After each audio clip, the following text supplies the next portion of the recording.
And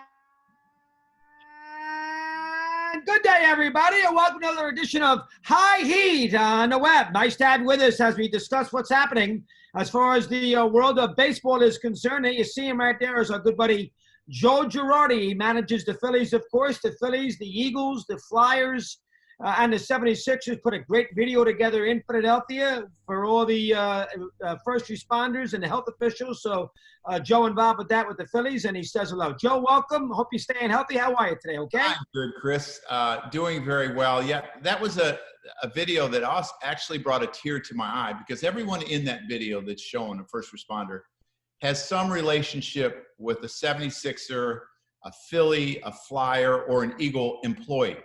So it just shows you the connection of the people that are in sports and how they're putting their life on the line. It's just an incredible video. Good job. We'll have to keep an eye on that. All right, the second thing I thought of is Hank Steinbrenner, who passed away last week. I mean, I'm sure you knew him pretty well, instrumental in giving you that job there in 2008, Hank and Hal, with George there, you know, not 100%. Give me some thoughts on Hank's passing, the Yankee co-owner. Let me hear your thoughts there. Yeah, very sad day for Yankee land. Hank had a real love and passion for the game and really understood the game and always wanted to talk about the game. So I loved when he came around. We saw him a lot more in spring training because that was his home and we would talk baseball. And for him to show the confidence in me, I truly appreciate it. I'm extremely grateful and I'll never forget him. There you go. All right, number three, you had spring training for, you know, essentially about 75% of it, a new team. Did you feel that you got fairly well acclimated with the Phillies there in Clearwater before this pause? Let me get a sense on your first spring training shortened with the Phillies. Go ahead. I did. I really felt I got a pretty good feel of the whole organization, you know, the kids that had the possibility of helping us during the course of the season.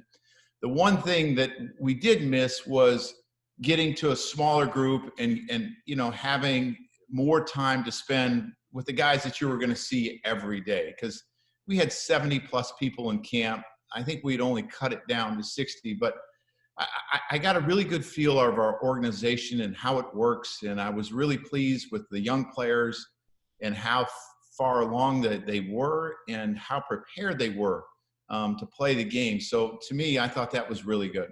And from an injury perspective, McCutchen and Arrieta, did they play a spring training game up to March 11th? Where were they as far as their comeback was concerned from being, you know, injured there in 2019?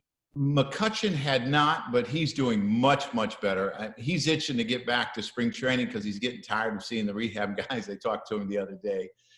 Jake Arrieta is fine. He pitched. He actually pitched that last day that we were. Oh, he did. Came out with a little bit of a stiff shoulder, but he's doing great. Tommy Hunter was another guy that we thought that at some time in April we would get him back. So we'll get him back whenever we start, which I think is important to our bullpen. All right, and you're going to have some version of spring training. That's going to be a little different if we do get it back. Probably, you know, somewhere between 2 and 4 weeks. I don't want to speculate, but it'll be a little different feel.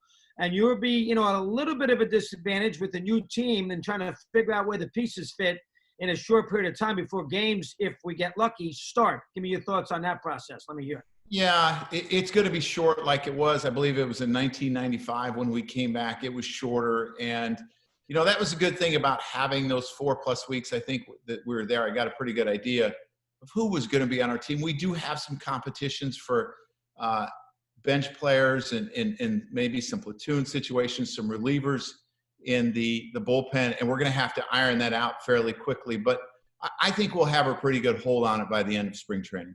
All right, yourself. Yeah, I know you're down in Florida. You know, you're a pretty active guy. Likes to do, you know, weight training, you know, run and all those kinds of things. You got a son who's a very good player. Very good player in his own right. I mean, you're cooped up. You're doing things. You're an active guy. Let me get a little rundown on how you're handling this. The good thing about South Florida is you can get outside every day. So I'm getting ready to go for a run, and I'll do some backpedaling and a bunch of different things. And I work out 4 days and then take a day off. And it's all body weight sort of stuff. I'm not in a weight room, which is okay. You know, I've kind of taken a liking to it, thinking that maybe this is what I'll do when we do get back and have the opportunity to go to the weight room. My kids, I'm keeping very busy. Lena, my youngest, is a basketball player, and we're going to shoot 500 shots today. We're going to make 500 shots. Wow. And Dante, we'll play long toss in the streets, and we were hitting up till a certain point. We can't do that, but we're still doing some baseball things, and he's training outside as well. So it's pretty good.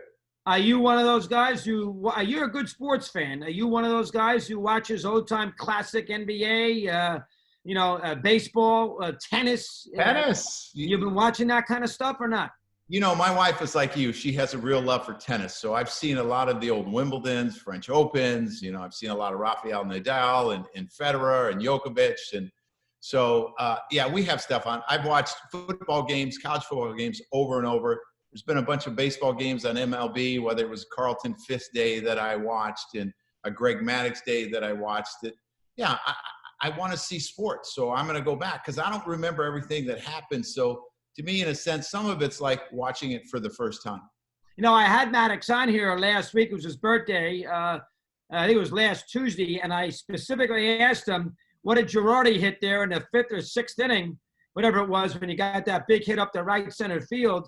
And he said he hit a high fastball. So my son and I went to go look, and sure enough, it looked to be a high fastball in Game 6 of '96. Joe, how about that at bat for a sec? Let me hear. Yeah, actually, that at bat, I really thought that I might get the safety squeeze from Joe Torre because we had done it so many times. He did it like 13 times during the course of the season. But yeah, he left one that came back too much across the plate. And as you know, I wasn't the most patient hitter, so I was looking for the first thing that I could swing at and that I could hit. And fortunately, Grissom was playing in and didn't get a good jump on the ball, and I hit it over his head. But Greg Maddux remembers everything. He was the most competitive guy that I was ever around.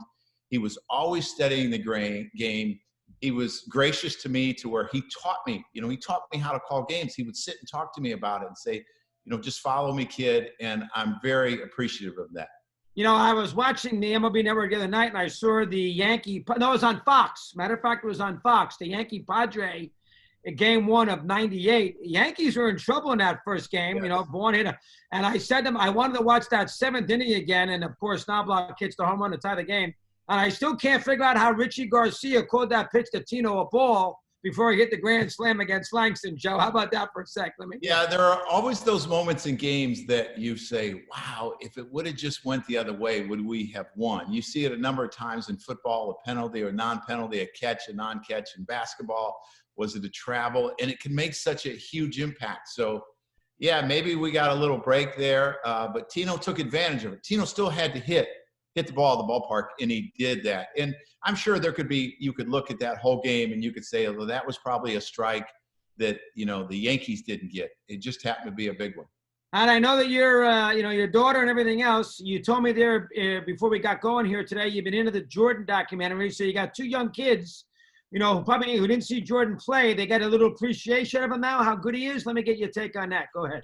Yeah, we have arguments about who's the greatest basketball player of all time. And we talk about it. But, I tell him about how he made people around him better and how he really pushed and how determined he was to be great. He was cut from his basketball team and he went to work and ended up making it and being a superstar. But it's also really entertaining, to how Phil Jackson was able to mold all those personalities. I mean, I think this next one that's coming up, episode 3, is talking about Dennis Rodman saying, I need a vacation, right?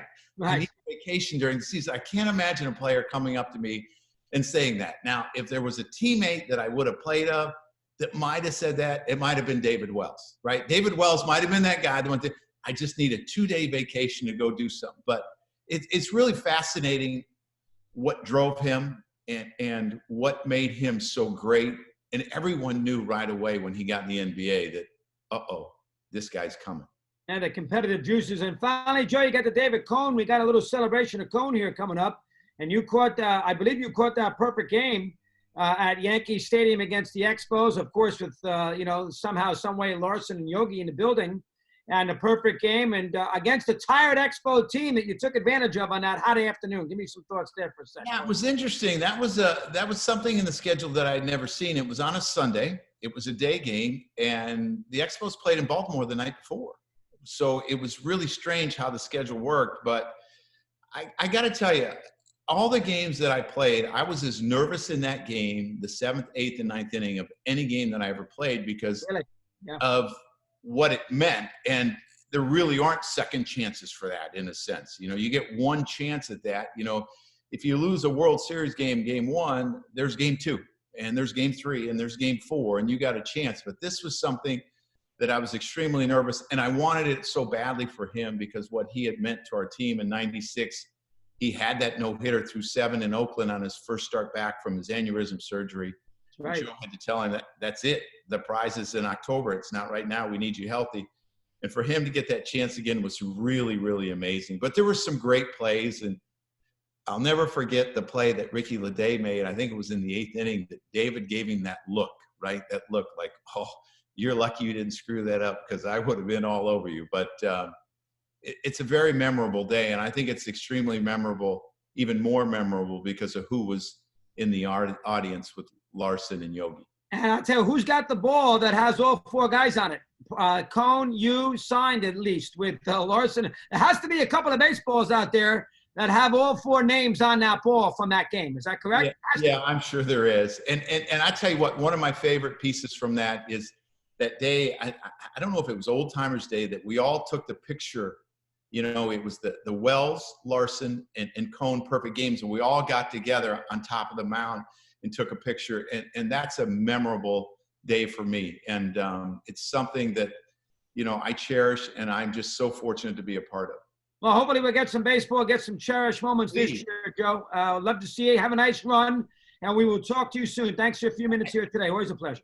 I do have one question for you. Did you see the 2 people in Italy playing tennis across the buildings? I did. Boy, you are a good fan. Yes, I did. I did see that, hitting backhands and forehand. That was the most unique rallies I've ever seen. That was on the Tennis Channel the other day, and I did see it. You are a good tennis fan. I think when we get back, you have to try that, and someone videotape it. Hit the two-handed backhand across the street on the top of a building. I did see it, Joe. Well done. Keep in touch, pal. Appreciate it. Have a great day. Thanks for talking. You got it.